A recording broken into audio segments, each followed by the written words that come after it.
스테이블 코인이란 무엇인가부터 시작해 보겠습니다. 스테이블 코인, 이름 그대로 반정화 코인입니다.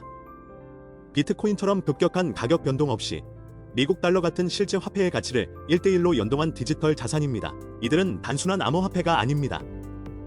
전 세계 금융에서 이용되면서 달러 패권 유지 수단으로 떠오르고 있습니다. 스테이블 코인은 크게 세 가지로 나뉩니다. 첫째, 법정화폐 담보형. 즉, 미국 달러 같은 실물 화폐를 예치한 뒤 그 가치만큼 코인을 발행하는 방식입니다. 둘째, 비법정 자산 담보형. 금, 국채, 암호화폐 같은 자산을 담보로 활용합니다. 셋째, 알고리즘 기반. 하지만 이 방식은 테라루나 사태처럼 위험성이 큽니다. 오늘 우리가 집중할 대상은 가장 주류인 달러 기반 스테이블 코인, 특히 USDT와 USDC입니다. USD는 테더가 발행하며 시장 점유율 60% 이상을 차지하고 있습니다. 하지만 수년간 논란도 많았죠.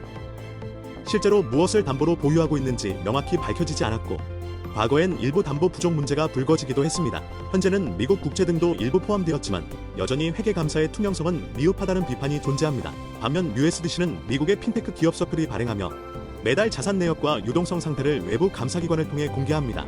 회계 투명성과 법적 정비 측면에서 더 신뢰받고 있으며 미국 기관 투자자와 연계도 활발합니다. 즉, USDT는 유동성과 접근성 중심, USDC는 투명성과 제도권 중심으로 차별화됩니다. 이제 미국 정부의 움직임을 살펴볼 차례입니다. 최근 지니어스 액트라는 이름의 스테이블 코인 규제 법안이 미 상원을 통과했습니다. 이 법안의 목적은 스테이블 코인을 억제하려는 것이 아니라 제도권 안에서 인정된 결제용 디지털 달러를 제도적으로 정의하고 관리하기 위한 것입니다. 지니어스 액트의 핵심은 다음과 같습니다. 달러에 1대1로 연동된 지급용 스테이블 코인만 인정하고, 이를 발행하려면 자산담보와 정기감사, 자금 세탁 방지 규정을 지켜야 합니다. 또한 발행기관은 연방 혹은 주 금융기관의 허가를 받아야 하며 발행 후 일정 기간 내 감사를 받게 됩니다. 왜 하필 지금일까요?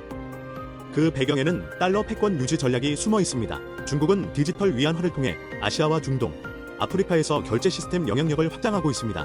유럽도 디지털 유로 개발에 박차를 가하고 있죠. 이처럼 주요 국가들이 앞다투어 디지털 통화 주도권 경쟁에 나서는 상황에서 미국은 중앙은행 발행 디지털 화폐 CBDC 방식이 아닌 민간 주도 스테이블 코인을 선택했습니다. 그 이유는 두 가지입니다. 첫째, 미국은 프라이버시 보호를 중시합니다.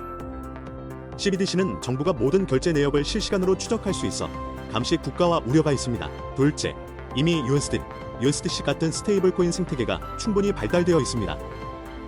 민간 주도의 디지털 달러 전략이 훨씬 빠르고 유연한 접근이라는 판단이 작용했습니다. 정부가 모든 결제를 추적하는 디지털 중앙화폐는 미국의 자유주의적 가치와 충돌합니다.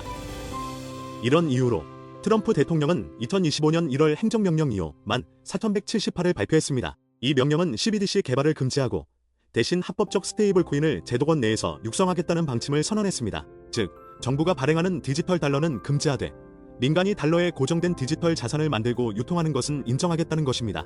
이 행정명령은 디지털 자산 시장의 규제를 완화하고 금융 프라이버시를 보호하며 민간의 혁신을 촉진하는 세 가지 목표를 가지고 있습니다. 그중 핵심은 디지털 달러 패권화 전략입니다. 디지털 달러를 정부가 직접 발행하기보다는 민간이 발행하고 정부가 규제하는 구조로 가겠다는 의지인 것이죠. 이처럼 미국은 정부 주도보다는 민간 혁신을 유도하는 방식으로 디지털 금융 전략을 추진하고 있으며, 지니어스 액트와 행정명령은 서로 보완적 관계에 놓여 있습니다.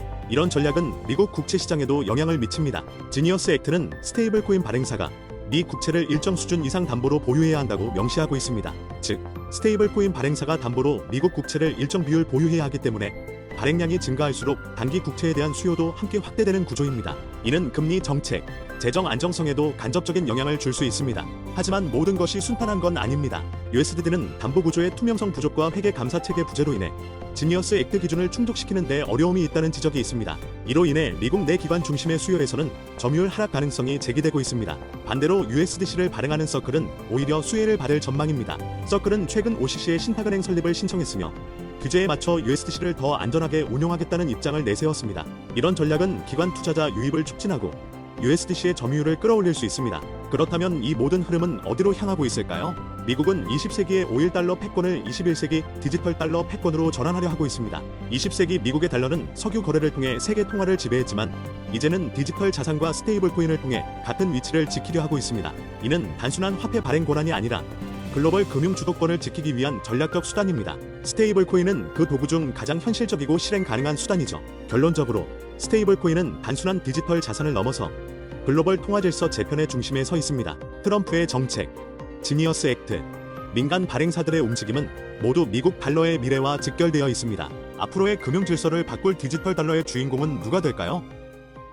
여러분의 생각을 댓글로 들려주세요.